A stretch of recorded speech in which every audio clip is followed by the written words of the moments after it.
자신을 살핀 후에 주의 만찬에 참여하고 있습니까? 오늘의 말씀은 고린도전서 11장 17절부터 34절입니다. 말씀 살펴보기. 이제 내가 지시하려는 일에 관해 나는 여러분을 칭찬하지 않습니다. 이것은 여러분의 모임이 유익하지 않고 오히려 해롭기 때문입니다. 첫째는 여러분이 교회에 모일 때 여러분 가운데 분쟁이 있다는 말이 들리는데 나는 어느 정도 사실이라고 믿습니다. 여러분 가운데 옳다 인정받는 사람들이 드러나려면 여러분 가운데 분파도 있어야 할 것입니다. 그러므로 여러분이 분열돼 있으니 여러분이 함께 모인다 해도 그것은 주의 만찬을 먹기 위한 것이 아닙니다. 이는 먹을 때 사람마다 제각기 자기 음식을 먼저 먹어서 어떤 이는 배고프고 어떤 이는 술에 취하기 때문입니다. 여러분이 먹고 마실 집이 없습니까? 아니면 여러분이 하나님의 교회를 하찮게 여기고 가난한 사람들에게 창피를 주려는 것입니까? 내가 여러분에게 무슨 말을 해야 하겠습니까?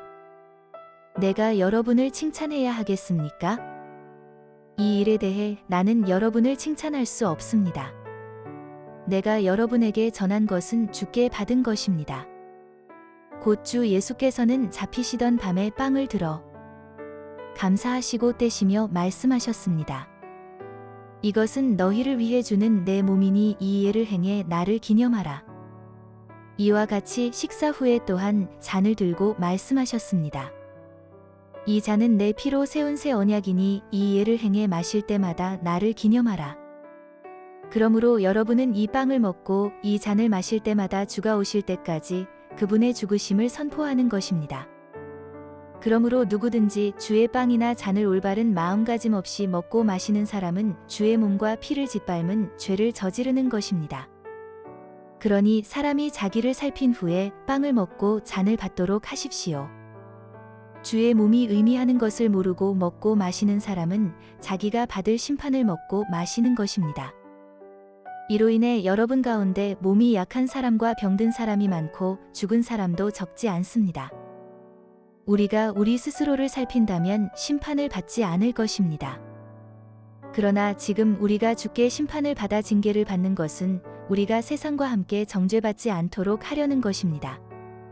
그러므로 내 형제들이여, 여러분이 먹으려고 모일 때 서로 기다리십시오. 누구든지 배가 고프면 집에서 먼저 먹도록 하십시오. 이는 여러분의 모임이 심판받지 않게 하려는 것입니다. 나머지 문제들은 내가 가서 말하겠습니다. 오늘의 팁. 17절 유익하지, 해롭기.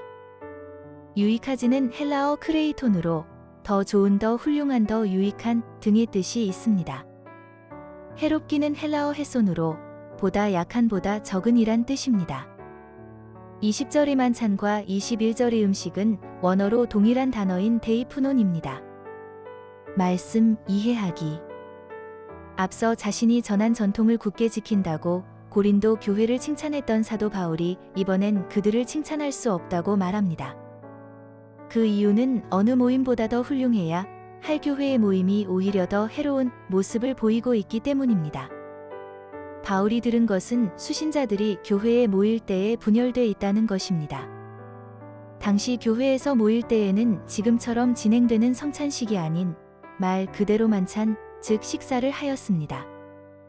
그런데 이 식사를 먼저 시작하는 일부 사람이 있어서 식사를 하지 못해 배가 고픈 교인이 생기고 또 어떤 교인은 술에 취해 버리는 상황이 생긴 것입니다. 이와 같이 하는 것은 주의 만찬이 아닌 자신의 만찬일 뿐입니다. 교회에 모여 함께 먹고 마시는 것은 배를 채우기 위함이 아니라 십자가에 달리신 예수 그리스도, 그분의 죽으심과 새 언약을 기념하기 위한 것입니다. 성도 간의 빵과 잔을 나눌 때마다 주가 오실 때까지 그분의 죽으심을 선포하는 것입니다. 이런 의의를 가진 성만찬에 올바른 마음가짐 없이 참여하는 자는 주의 몸과 피를 짓밟은 죄를 저지르는 것과 같습니다. 주의 몸, 즉 교회가 의미하는 것을 모르고 분열하여 자신만 먹고 마시는 사람은 심판의 대상이 됩니다. 그렇지만 자신 스스로를 살핀다면 심판을 받지 않을 것입니다. 지금의 징계는 재림의 때에 세상과 함께 정죄받지 않도록 하기 위함입니다.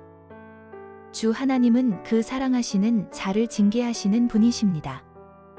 그러므로 고린도 교회는 주의 만찬의 의미를 기억하지 못하고 하나님의 교회를 하찮게 여기며 가난한 사람들을 부끄럽게 만들었던 자신의 모습에서 돌이켜야 합니다.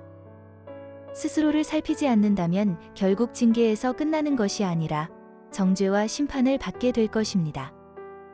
이 문제와 관련하여 바울은 실제적인 해결책을 제시합니다. 그것은 교회에서 성찬식으로 모일 때 기다리는 것입니다. 그리고 자신의 식사를 해야 할 사람이 있다면 집에서 먼저 먹고 올 것을 제시합니다.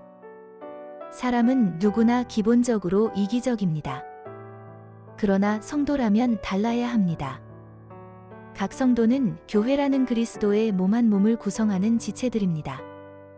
그리고 각 지체는 몸에서 분리되지 않아야 살 수 있으며 한 몸을 이루기 위해 자신이 맡은 기능을 성실하게 담당해야 합니다. 자신만을 먼저 생각한다면 한 몸을 이룰 수 없습니다. 연합을 위해서는 자기 유익을 구하지 말고 남의 유익을 구해야 합니다. 그리하여 연합함 가운데 주께서 다시 오실 그날까지 함께 그분의 죽으심을 전해야 합니다. 말씀 따라 살아가기. 예배 전에 나 스스로를 살피고 점검하고 있습니까? 다른 형제자매를 무시하거나 미워하는 마음을 품고 하나님 앞으로 나아가는 일이 없도록 깨어 있어야 합니다. 오늘 본문과 함께 마태복음 5장 23절에서 26절의 주의 말씀을 함께 묵상해 보세요. 말씀대로 기도하기. 한국 교회가 더 유익하고 더 훌륭한 공동체로서 교회 안팎 모든 영역에 선한 영향력을 흘려보내며 예수 그리스도를 전할 수 있도록 함께 기도합시다.